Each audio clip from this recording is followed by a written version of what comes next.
ಧರ್ಮಛತ್ರ. ಈ ಜಗತ್ತು ಅನ್ನುವುದು ಒಂದು ಧರ್ಮಛತ್ರವಿದ್ದಂತೆ. ಈ ಭೂಮಿ ಭಗವಂತನ ಧರ್ಮಛತ್ರ. ನಾವು ಯಾತ್ರಿಕರು.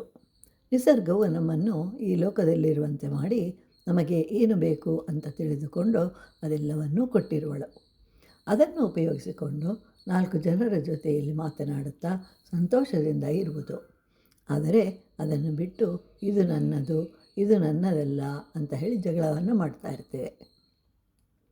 ಇದು ಯಾವುದೂ ನಮ್ಮದಲ್ಲ. ಅದನ್ನು ತಿಳಿಯದೆ ಜಗಳ ಮಾಡುತ್ತಾ ಆನಂದವಾಗಿ ಕಾಲ ಕಳೆಯದೆ ವ್ಯರ್ಥ ಮಾಡಿಕೊಳ್ಳುತ್ತಿದ್ದೇವೆ. ನಾವು ಇಲ್ಲಿಗೆ ಬರುವಾಗ ಏನನ್ನೂ ತರಲಿಲ್ಲ. ನಾವು ಯಾತ್ರಿಕರು.